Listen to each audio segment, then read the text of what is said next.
Okay, so Victor, if you're ready. Thank you. Well, let me start one slide back from last that we saw the previous part of the talk. A quick reminder of the main result about localization.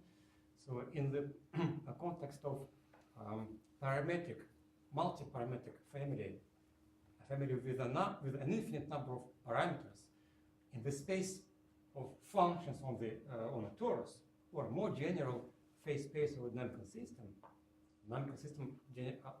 generating the potential of our deterministic operator, with omega representing the phase space and theta the parameters. It so happens that with a good definition, with a good construction of a measure, of a general measure, or if it is finite, why not normalize a probabilistic measure on the set of parameter theta, there is a subset of probability, of full probability, of full measure, probability 1, such that any point of theta tilde is good in the following sense. If you take the parameter theta, then we fix the profile of the sampling function, or in the context of almost periodic functions, it's called the hull of the potential. Fix the profile on the torus. We take the trajectory of trajectory with multidimensional time on the torus, read off the values of this sampling function along the trajectory, and we are given a potential. It is as ergodic, mixing, or almost periodic as the dynamical system is, no matter how we choose the profile of the sampling function. And it so happens that with almost every choice with respect to this measure p theta in the functional space, there exists for this profile, theta defines the profile, there exists an amplitude of resulting potential big enough so that for any amplitude bigger than or equal to this threshold, G0 of theta, the resulting operator with a profile labeled by theta and as a dynamical ensemble depending upon omega on the phase space. This deterministic operator, because the dynamical system is deterministic, has has pure point spectrum first, and due to some weak but still analog of a Minami estimate of second order, one can prove that pure point spectrum in this regime is even simpler. Sorry, I forgot what is the Oh, thank you. The operator has the formula lattice Laplacian plus the potential, well, depending, of course, on the space variable x, phase point omega and parameter theta multiplied by the amplitude g. It's a convenient way to control the amplitudes or the strength of disorder. Okay. Yeah. Here I only formulate result about the spectral localization, about the decay of eigenfunctions. But actually, the way this result is obtained, it goes through what's called usually variable energy or sometimes energy interval multi-scale analysis, some geometrical inductive scheme going back to 80s, which by well-known by now methods, results, approaches, implies strong dynamical localization. So actually, it comes not just with decay of eigenfunctions, it comes with decay properties of the resolvent away from the diagonal, and it also implies strong dynamical localization, that is, decay of eigenfunction correlators, and as usual in the multi-scale analysis, and it is a version thereof, you cannot hope for exponential decay of eigenfunction correlators. It's off limits for multi-scale analysis, and different methods are required to prove more. For the moment, it's only sub-exponential decay of eigenfunction correlators is proved in this paper. Okay. So essentially, this condition of big G naught says that you It means that already, or there in the theorem that you're in the regime where there is no mobility edge anymore. So right. So it's very strong. It's actually complete localization. Yeah. Because it's a lattice system, there is no high energy, and the complete spectrum in high delivery regime is. Okay, now first to move to the Minami type estimate, that may call the Minami estimate, which was generalized later on by independent researchers by Graf and Avagi and Belisar, Hislop, and Stolz. Günther here. It is about a more classical situation where we have such kind of Hamiltonian. Well, there is no parameter. There is just an independent sequence of values v of x, and that's it. And usually, and I think that was formally the hypothesis in both works, you assume independence of the values of v at different sides x of the lattice. The exact independence is not really necessary. You can relax a little bit, but in what I called last time a toy model, the simplest case, in these multi-parametric ensembles of deterministic operators, you can actually have not the true, not the genuine, but conditional independence of values of the potential v in some large but finite box.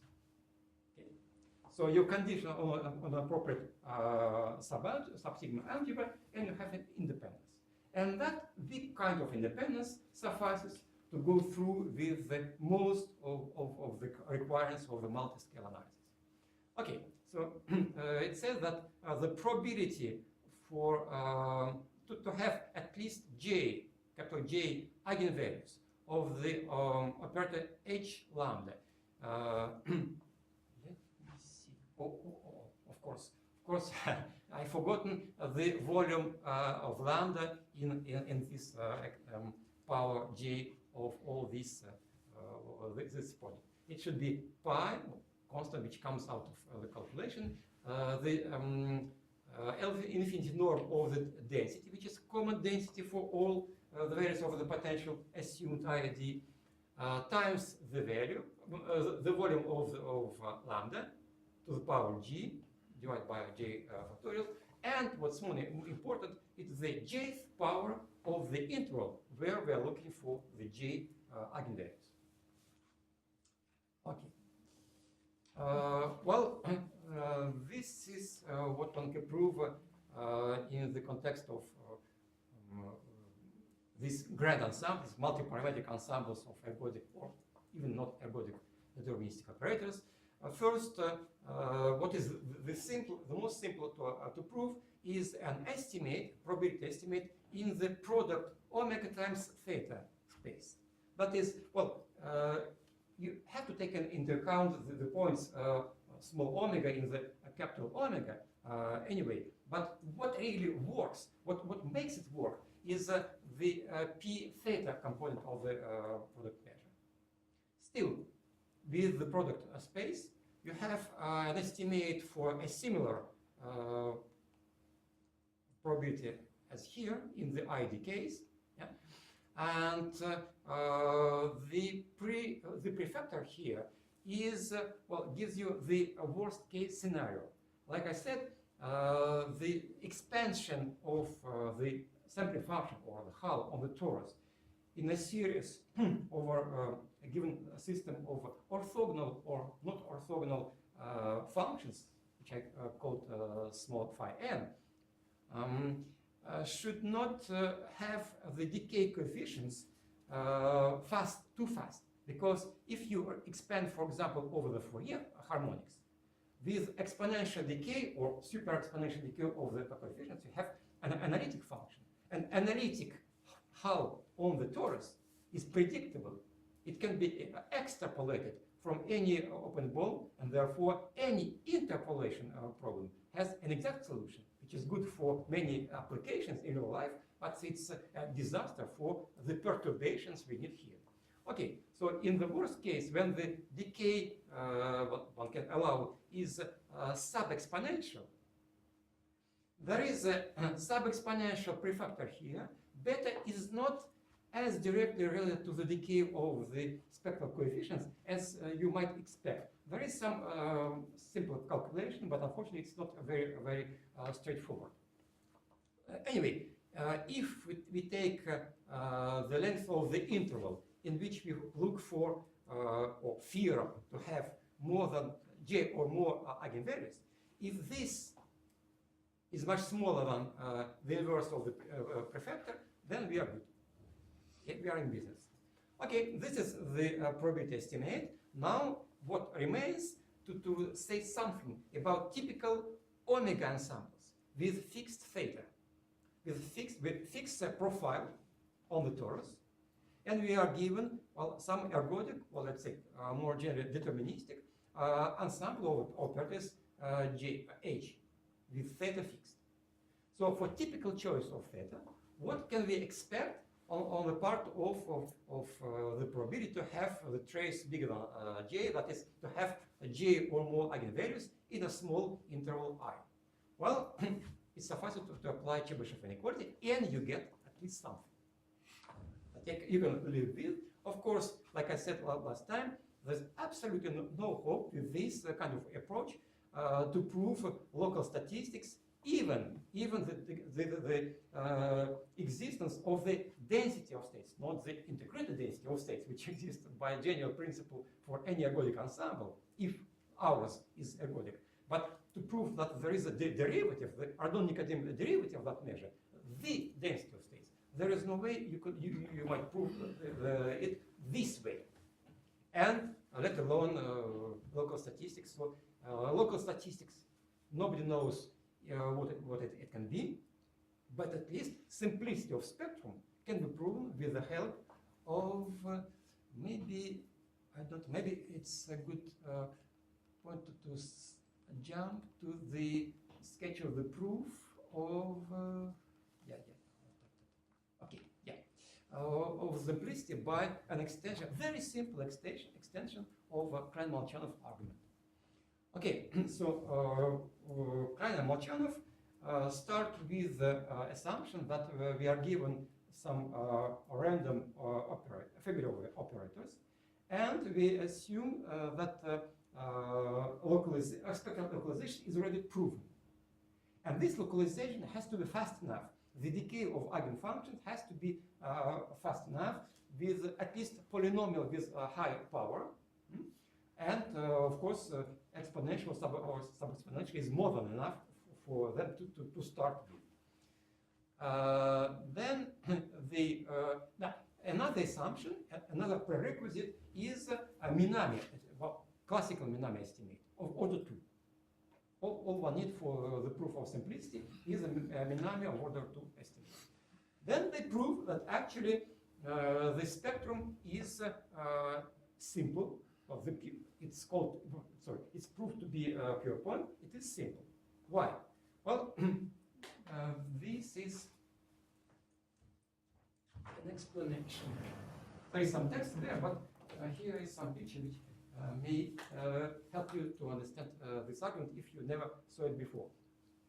Well, we have a lattice ZD, and we have an operator therefore. So this operator features exponential localization, and we assume that we have two eigenfunctions. They have to be bona fide eigenfunctions, decay, well, usually they decay exponentially, let them decay that way with identical eigenvalues. Well, take a large cube lambda of size L and restrict, just by cutting off the rest, restrict these true exact eigenfunctions to the cube lambda sub n. Well, in that case, these restrictions ought to be almost eigenfunctions, because the perturbation, well, the discrepancy is only of order of their values on the boundary. That's it. So they're almost eigenfunctions, they're almost proper functions. and they are almost orthogonal by the same reasons. Because they are orthogonal as eigenfunctions in the entire lattice. We cut only two chunks from psi1 and psi2 where the mass of quantum probability of psi1 and psi2 is very small, and therefore what's left is basically almost orthogonal. Because of perturbation, two orthogonal functions is exponentially small. Exponentially with respect to the size L. Well, after that, it's a very simple linear algebraic lemma. In the dimension 2, they proves anyway that the trace of a restricted operator in the same interval, which has to be larger than the discrepancy which we get here. The trace has to be at least 2, because we are given at least 2 almost orthogonal, almost eigenfunctions. So yeah, and since these almost eigenvalues are very small perturbation of the same eigenvalue, they are still very close to each other. So they lie in some very small interval, which, if you check all the calculations, contradicts the Minami estimate on the probability. I mean, this is an event. This is an event of small probability. It can happen, but by Borel-Cantelli, it happens a finite number of times, meaning that in a large enough ball, you have a contradiction. In order not to have a contradiction, you must not have any pair of eigenfunctions, true eigenfunctions in the D with identical eigenvalues.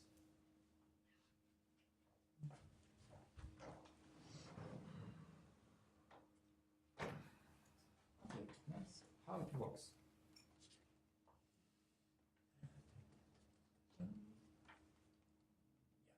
And now let's do some actual calculations. Last time I only presented a sketch of the proof of estimates for the small denominators, and some people from the audience asked me, what do you mean by resonances? The same as in scattering theory. Well, this time I will try to use other words like small denominators and avoid resonances to not to confuse people used to a different meaning of the term resonance. Okay, so we are done with the main result and also with the implication that the spectrum, when it is proved to be a pure point, ought to be simple. Okay, so another reminder from the last time is that for the truly random operators, for example, for the operators with IID potentials, we would have, we may have, with probability 1, we do have in large volumes any number of boxes where the local spectra, the spectra of the restrictions, are as close to a given energy as they please, or as displeases us. We can do nothing about that because by independence, everything can happen.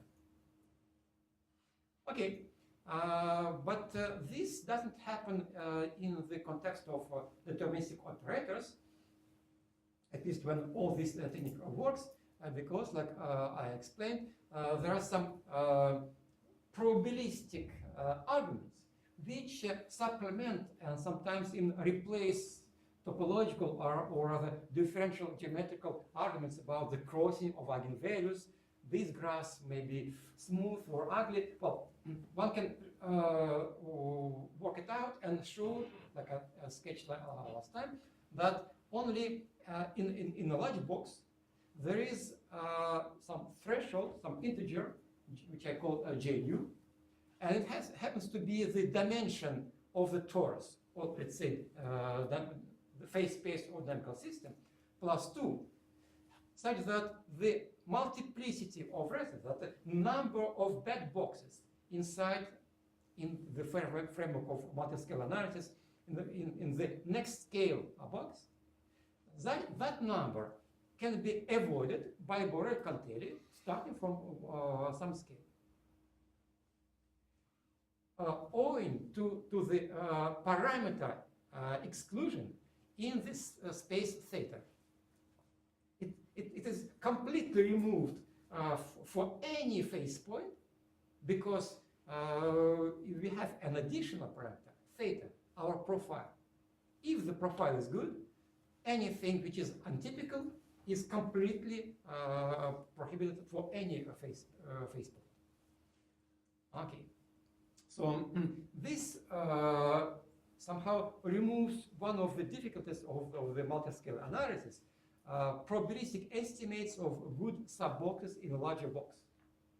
And one can focus, fortunately, only on these small denominators and forget about the non-accumulation probabilistic estimates, because this you cannot avoid it completely, but you move it to a different area, to the area of parametric analysis and parameter elimination with respect to the measure p theta on the parameter space. So there is no trick, there is just a replacement of one technique by another. Okay. Now, how actually do this parametric exclusion? Well, first of all, it is clear that if, like I explained last time, we have at our disposal, as we do, an expansion of a function of the torus in a sequence of some family of very local functions. For example, take the half wavelets or even halves of the wavelets. That's the indicator functions of small intervals. If we can cover any point omega 0 in the torus by the support of such function, generation n basically fixes you the size of the support. Sibling number k, in the hard case it's k is 2 to the power n. If you can cover that, and if you fix everything except theta and k in front of this very local function, then you can effectively wriggle the potential basically the same way you do with the random operators. This gives you a probabilistic analysis in the theta space, and you do absolutely nothing about omega if you fix omega. Now, how about all omegas? Like I said, the small denominators can be removed, completely removed for any omega. And that's where one can use an idea which was, of course, used previously in many forms. In particular, there are some deep analogies with the Fernic's theory of Gaussian fields, more precisely the theory of global continuity and global boundaries of Gaussian fields on compact metric spaces. So first, one has to take an appropriate epsilon net, where by discrete indeed finite nature of the set, you can do this kind of probabilistic estimate, basically the same kind you do in a random case. And then you can try, or at least you can hope, to extend these probabilistic estimates and remove small denominators for an epsilon set, omega 0, omega 1, and so on and so forth, as many as you do have in some box of large size, and then you can take care about its neighbors. Each element of epsilon net has a neighborhood, and you have to choose properly, tune properly the size of the neighborhood, and adapt to all the other parameters of the problem. Okay, so that's how it goes. Yeah. So for an individual, by the way, so far I was speaking only about the proximity of one value of the sampling function to some value of energy. Yeah? It's just one value of omega. Of course, in the multi-scale analysis, and in many other cases, you need the proximity of the spectrum of a restriction to some energy. So you have to take care of an entire resolver. But actually, it is well known again in the theory of random Schrödinger operators that if you have independence of the values of the potential, then what's called a Wagner estimate is basically grounded Today it's a simple exercise proved in many different ways. So even if I restrict, well, for the clarity and brevity my presentation to the analysis of values of a sampling function, the same goes with some magic words about resolvents and the proximity of local spectra in cubes of size Lk to a given energy E. Okay? So that's about it. I will not make more details about multi-scale analysis, but just to reassure you, it works not only for the values of the sampling function, but also for the resolvents. I mean, the simplest case of a resolvent is a resolvent of a single point operator, where the operator is itself multiplication by the value of the potential at that point. Okay, so this is how one can choose the proximity parameter delta k. It should be sub-exponential with respect to the size of the volume lambda Lk. The factor g here, well, it has to be big enough because at the initial scale, the absence of small denominator, non-proximity of v of x to the spectrum means with large g, but you have a large distance. And for example, in a box with two sides, you have the matrix of your operator like G V1, 1, 1, G V2. If we assume that V1 and V2 are simply distinct, not identical, then you can take a huge G, make them very far from each other, and therefore the inverse of this matrix will be a matrix which is approximately, well, G V1 minus 1, 0, 0, GV2 to the power minus 1. I mean, I put 0, but it's approximate. Okay? So invertibility will be granted. Okay. So for this purposes, G has to be large. Why G to the power 1/2? Because when you write, when you try to eliminate the small denominators at the initial scale, when you work just with the values of the potential, you have to assure of inequality of the following kind: G V of x, I omit all the parameters, just for brevity, minus E bigger than G to the power only 1/2 times something, this delta 0. Divide by G, and you get a small factor here. Of course, you rescale E tilde, or E going to E tilde, it doesn't matter. It has to be close to some value E, V tilde, or not close, by the quantity G to the power minus 1/2, and you, well, you may forget about delta 0, because at 0's scale, the most important parameter is G. Delta comes later. And of course, this, if you look for the opposite inequality, in this form, it is very unlikely.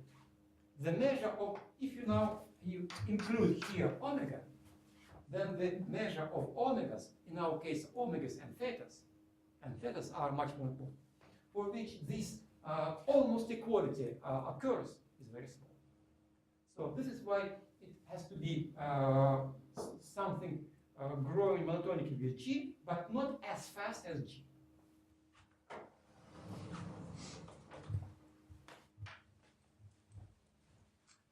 Okay, so I explained the choice of these parameters, the power 1/2 and delta k. And now the events we'd like to avoid, at least for a fixed epsilon net in the torus, and then everywhere in the torus, are of this form. There exists U1, U2, U sub J nu, such that the cubes of size Lk centered at UGA, considered as subcubes in a much larger cube, Lk to the power of 4 means L index subscript k plus 2. With Lk plus 1 equal Lk squared, you have Lk squared given to that. So in two scales up, you have to have as much variables to be displaced and to be blocked in your multi-scale analysis. So this is to avoid. Okay, the avoiding is sketched here. I mean, elimination of parameters is sketched here. First, we have our epsilon net with omega j ranging in the number of sides in the box of the size Lk to the power 4, large box. Yeah. We take around each omega j a small neighborhood in the torus, and we take for the moment it's not clear why, but we take not the delta k given the by the spacing between the eigenvalues, but we take the neighborhood of around that point Rk. Well, what we need, and Rk is the power of delta k strictly bigger than 1. In other words, Rk has to be much smaller than delta k. What we can achieve by that? Well, let's see. If we assume, and in this, in these slides, basically the Lipschitz continuity is assumed. Assume for the moment we have a Lipschitz continuous sampling function. Then in R sub k neighborhood, the value of this is a value of the sampling function, or indeed of eigenvalue.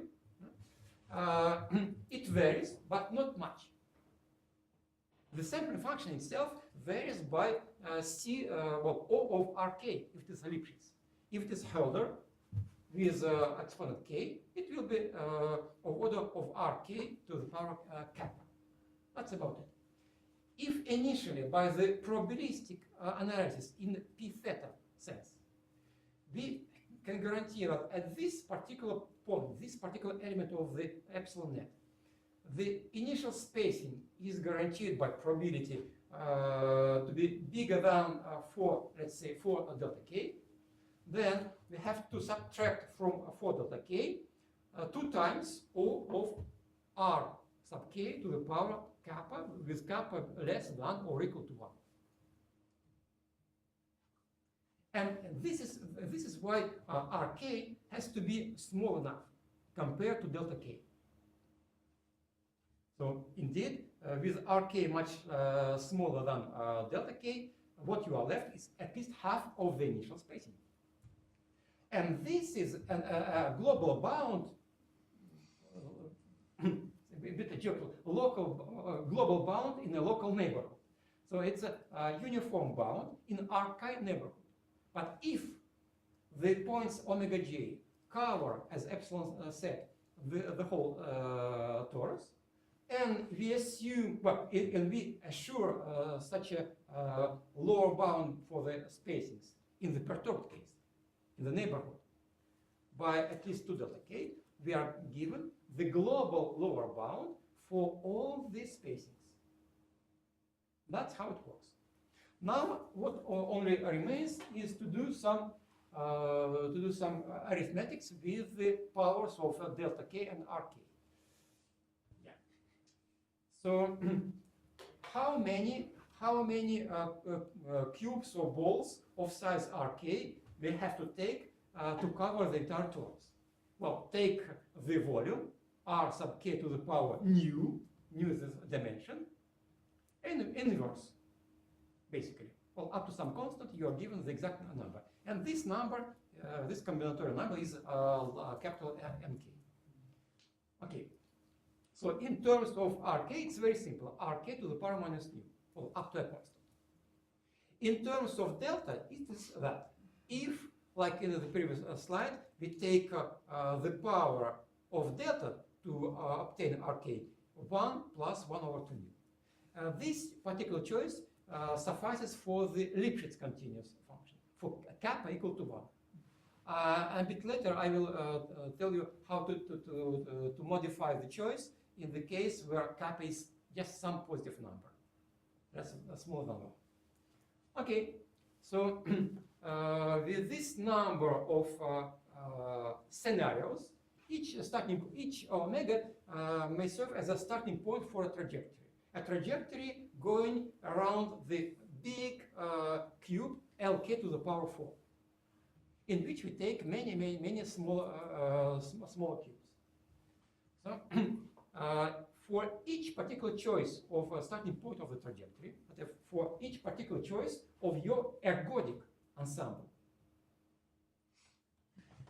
the probability to have J nu almost equal eigenvalues is delta k to the power J minus 1. Why? Because it's a floating energy argument. You have J spectra. Let's say you have a large J, capital J of eigenvalues. You want them to be close to each other. One of them has to be fixed by conditioning, and therefore what is left is J minus 1 equalities to avoid or to ensure. We want to avoid them. Therefore, the right power here is delta k. Delta k itself gives the probability to have a bad event at one point, or for one cube. For j of them, have delta k to the power j minus 1. You multiply, and you are left something which is quite sufficient. It's delta k, which is already a sub-exponentially small number to a positive power. And you are done. I mean, that's the way you can guarantee that. Okay, now what happens with kappa smaller than 1? Could you return the previous slide? Because I guess here delta k is the power of negative 1.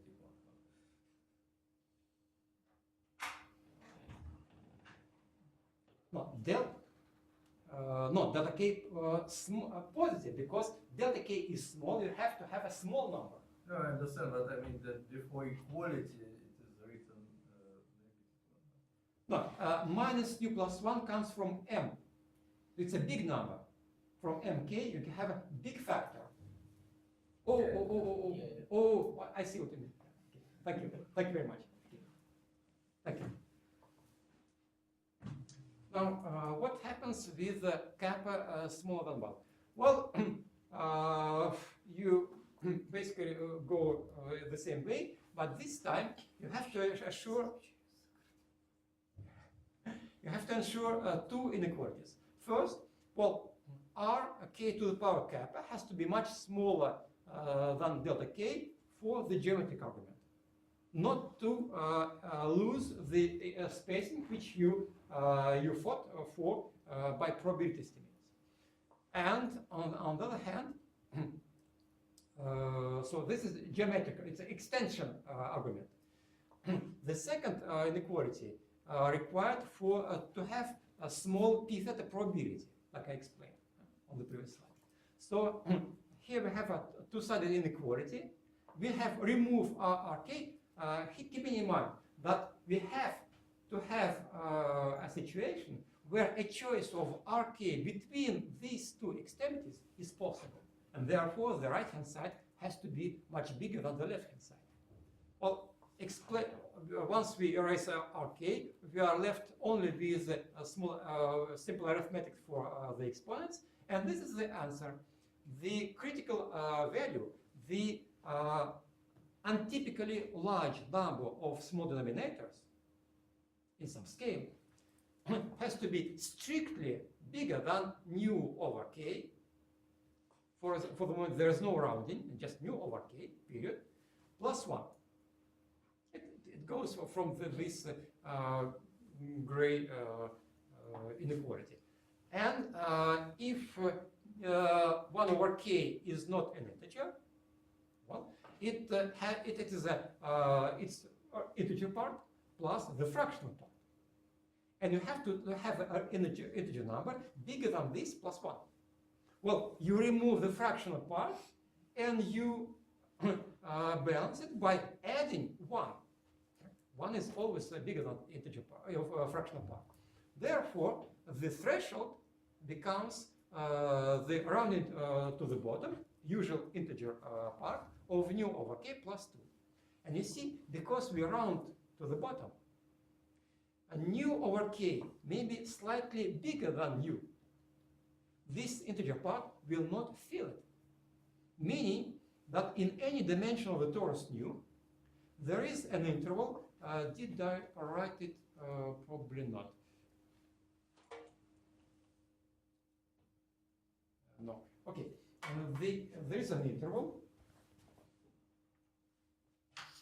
of the values of kappa, namely it is nu over nu plus 1 excluded up to 1,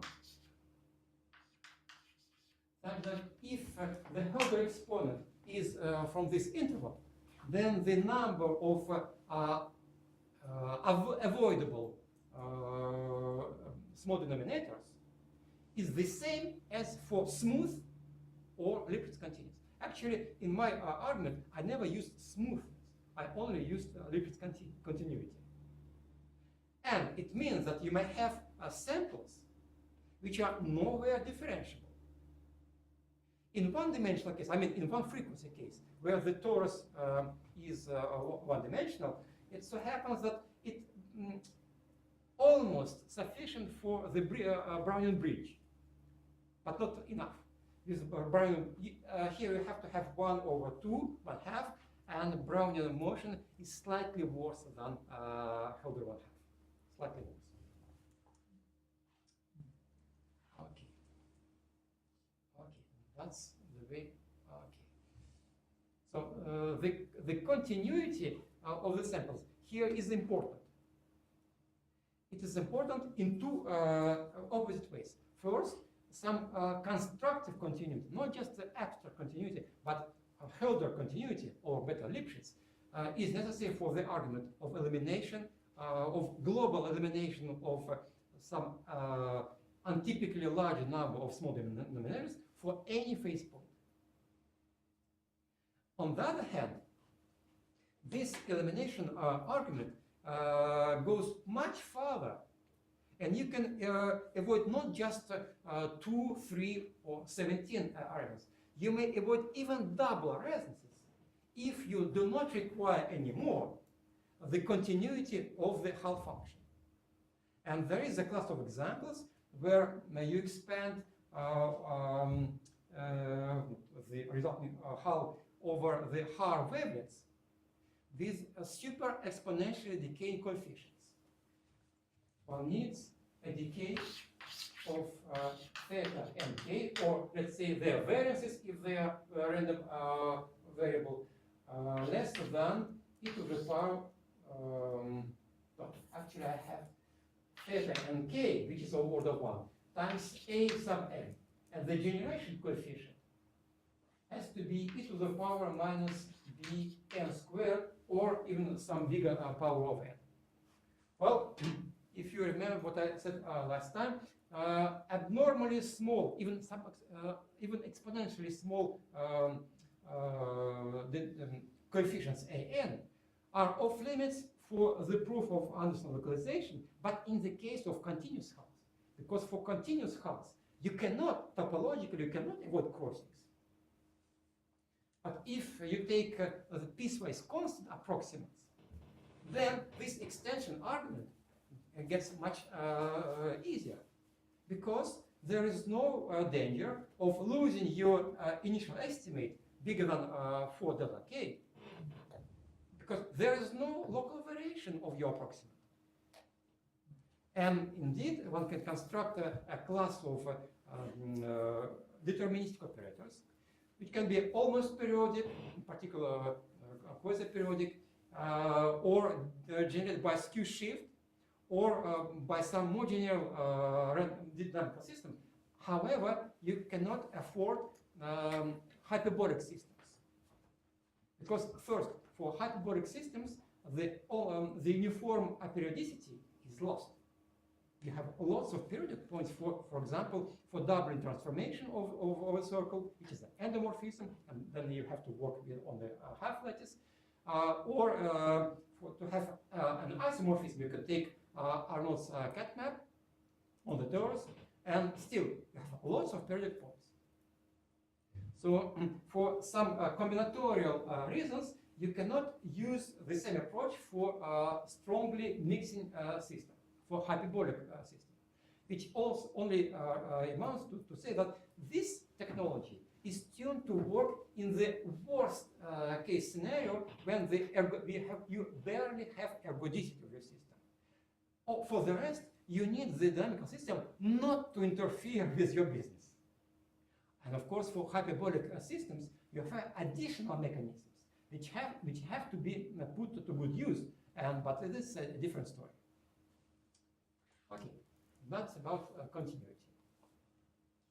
Now,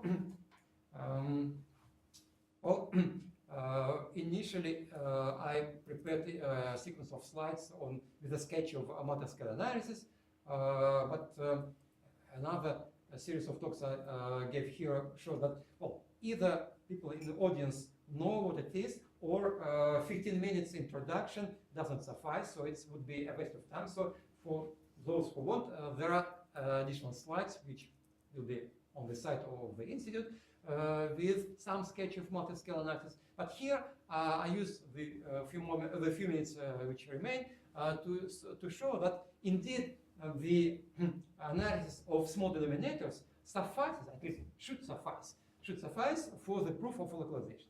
But for that, one has to change the technique. And indeed, I realized after having written the first proofs of localization for this kind of grand ensembles of deterministic operators, going through with the help of MSA, that in fact there is not much of MSA which survives. The scaling technique becomes much simpler, and the main focus is put onto the elimination, or let's say control, of the small denominators. So why the control of small denominators should suffice for the proof of Anderson localization? Well, let's take another technique, Kolmogorov-Mozart technique. There are different variants thereof, and the one which I'm sketching here is the variant where you do not perform at every step of scale induction, usual Newtonian induction in the KM context, which is orthogonal, meaning that you start with a delta basis on the lattice, which is orthogonal, but only approximately eigenbasis for the operator with large diagonal values and small ones due to the Laplacian. It's almost eigenbasis and orthogonal.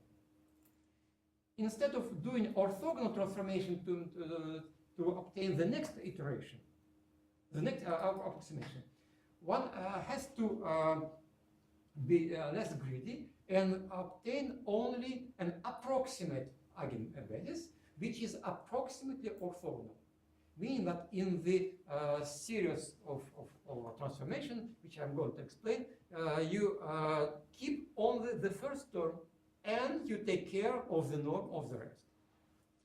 Okay, so if I have an operator, just any operator given by an finite or infinite matrix with diagonal part D and off diagonal B, then you may want to approximately diagonalize it, meaning that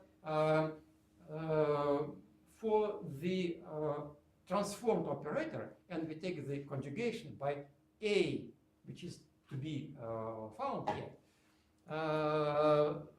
we want to make so that the new off diagonal part would be approximately square of the original one. The norm of the new B would be a square of the original norm of B.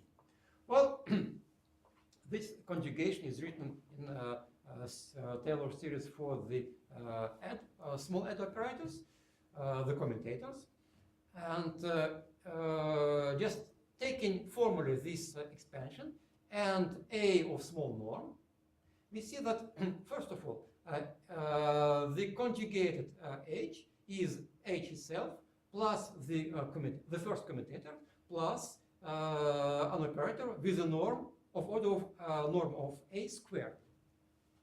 How to find A? Well, we want to eliminate B, so we want to make it so that the commutator of the diagonal part with the yet unknown operator A give us the negative of the diagonal portion of the operator. Well, like I said, one doesn't have to be too greedy here, and not all the elements of B have to be killed, but only those which are of order of norm of A. Okay. So, so the first commutator removes the part B, B plus minus B is 0, and the remaining part is squared. Well, ideally, that would give us the norm of the new off-diagonal part, epsilon squared, if epsilon is the size of B. But of course, there are small denominators, because the exact form, the algebraic form of the matrix element for A involves division by d of y, d of x. It's h yy minus h xx. And of course, to take care of possible small values, you have to be more tolerant, and that's why you have to live with not the power 2 to the power k. It's not exactly the Newtonian power. It's usually epsilon to the power q to the power k with some q which is still bigger than 1, but has to be smaller than 2. And this shows that if each time we make such a transformation, what is transformed, the key point is that the diagonal part is rescaled too, because this operator has a diagonal part. It has to be included into the new D. So we perturb D. Initially, we have our potential in the Schrödinger case in D, and that's it.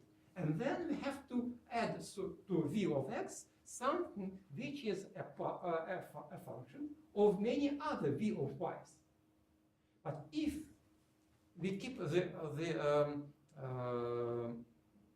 in the operator A only the terms with the distance between y and x growing, let's say, linearly or temporarily growing, then the dependence of a new rescaled potential at point x upon its neighbors, it's only local. It's not. It doesn't depend upon all the values on the lattice. And keeping it local makes your life harder, because it's basically makes the KM application twice or 3 times longer. However, the locality of the rescaled diagonal part is what allows you to survive an entire sequence of scaling transformations. And this kind of KM analysis, where, well, like always in linear KM, you have almost eigenbases at each step, but only almost orthogonal. That was first demonstrated. The efficiency of that approach was first demonstrated by Sinai in his work of '87 on cosine, almost Matthew, and cosine-like potentials in one dimension. Okay, so again, it's not the full proof, but I think it's only it can convince you that the control of small denominators usually should enable you to prove localization. To explain why it suffices in the multi-scale analysis, I would need a couple of talks. Okay, so of course, at some point, the probabilistic estimates have to be taken account of, because who says that the small denominators do not appear systematically at point 0, 1, 2, 3, and so on. Why doesn't it happen an infinite number of times?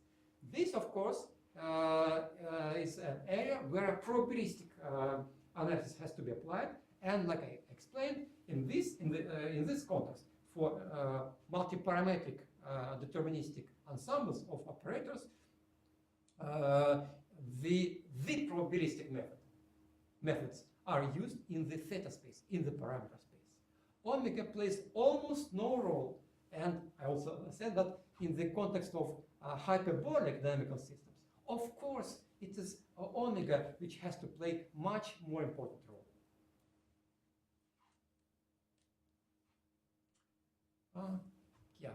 This is a sketch. This is what I briefly explained, was mentioned many years ago, that for topological reasons, usually uniform localization of eigenfunctions does not occur because, for example, for random operators, it cannot occur because you can have a very large plateau in your potential with no localization at all. How can you prove uniform localization bound in such a situation? And I believe for uniformly hyperbolic systems like algebraic automorphism of tori or doubling transformation, doubling endomorphism of the circle, you cannot have a uniform localization of eigenfunctions essentially for the same reasons as for random operators. But in the class which I explained, where you expand in a lacunary series of Haar variables or Haar-like functions on the torus, with very fast decaying coefficients, you still may have a uniform localization. And again, the nature of the dynamical system is of very low importance. It should not interfere with your combinatorial analysis, period. That's about it. Okay. But for continuous samples, you cannot avoid it. That's why Euler fails in many models. Okay, so in the multi-part, and for that I only have 30 seconds or something like that. Well, for the moment, the only proof which appeared in print about multi-particle localization in deterministic environment is only about Euler, uniform localization of multi-particle eigenfunctions, because elimination of resonances, which is at heart of the multi-scale analysis or any variant thereof, goes about the same way for multi-particle Hamiltonians as for for a single particle, with the only remark.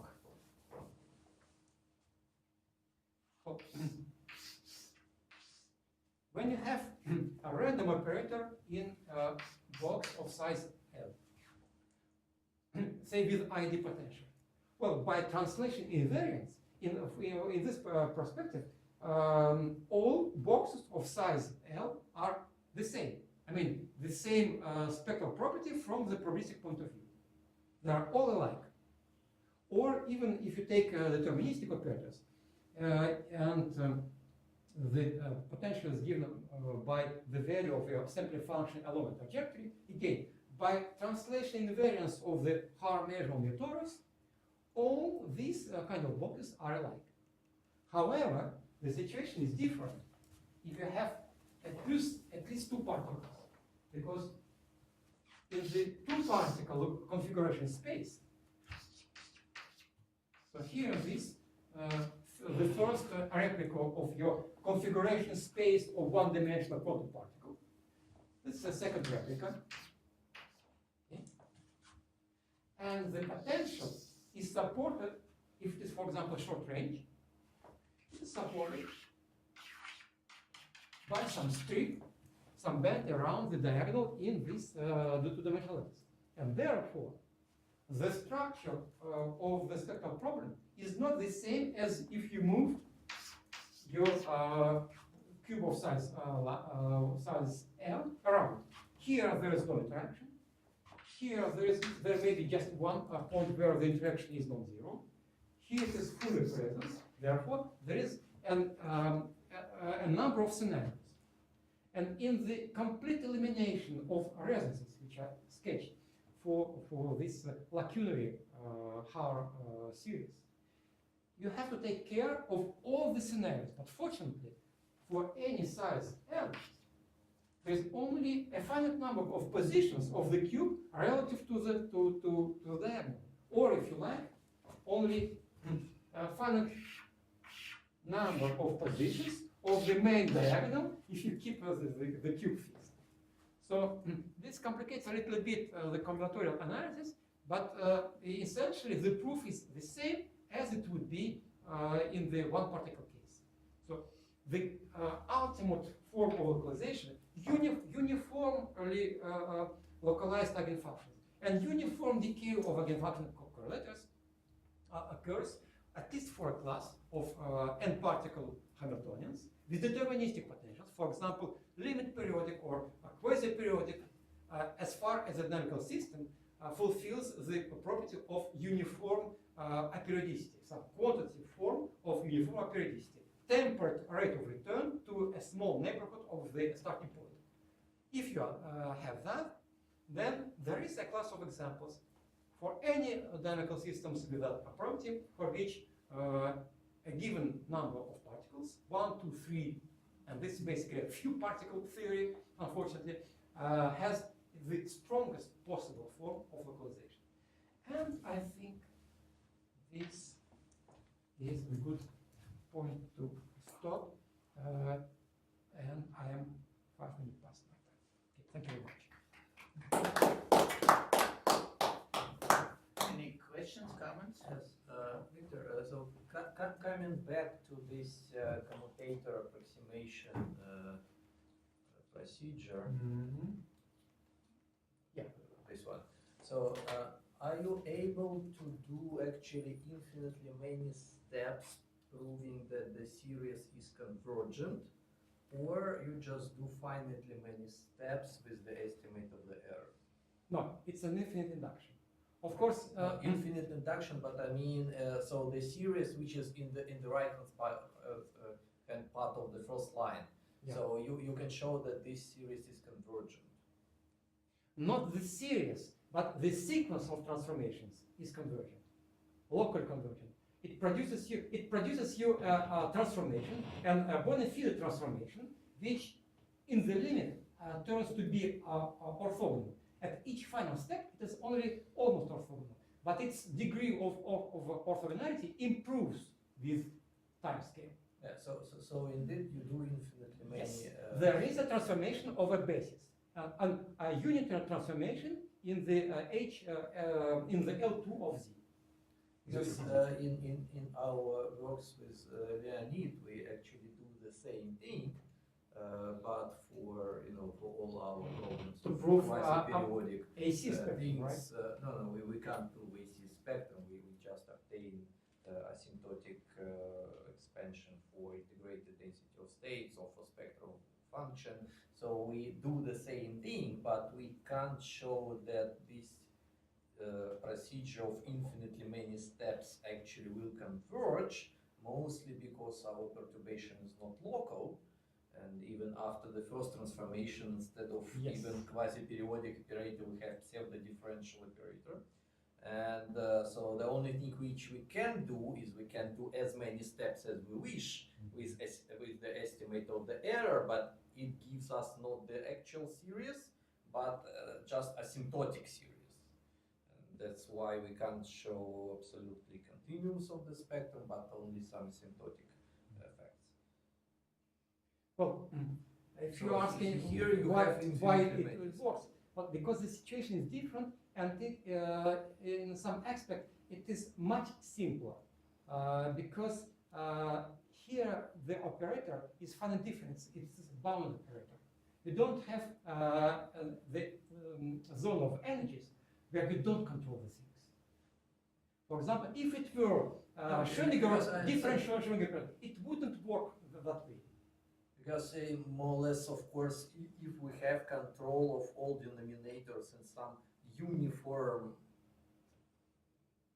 in some uniform aspect with respect to each step, then of course everything will converge. So the problem is that when we do this approximation method, say for the Schrödinger operator, the number of resonant zones becomes larger, Right. and resonant zones becomes larger. So that's why this procedure can't converge at infinity, but you can do only finitely many steps. So Well, still I there think that's the main problem here. Still, there are precedents where it worked before, for exactly for the reducibility. First, the Sinadi-Naburg work, and then the completion by Moser and Eliasson, right? It's not one-dimensional; it's differential. But those are one-dimensional, Right. which is a big difference. Because in one-dimensional case, But resonant here, zones are much nothing is simpler. specifically one-dimensional. No, in this method, of course, not. That's why. It seems to me we are going into discussion stage that can be continued in another place. Other questions? I would be lying if I said that I wasn't overwhelmed with all those details. I was, and I'm not in this area, but the original setup with your introduction of those status, it's kind of sounds so natural question to ask, and I wonder no one has done this before. So instead of, if I understand correctly, instead of taking a specific how, you pick them randomly and Yeah. and look at generic behavior in terms of those Right. data sets. That's very natural question, and so no one. Of course. That's not- Well, actually, the first proof of multidimensional Anderson localization in almost periodic environment preceded the first proof of multidimensional Anderson localization in a random environment. It was the Maryland model, which is exactly solvable, and where, by the way, localization is non-perturbative.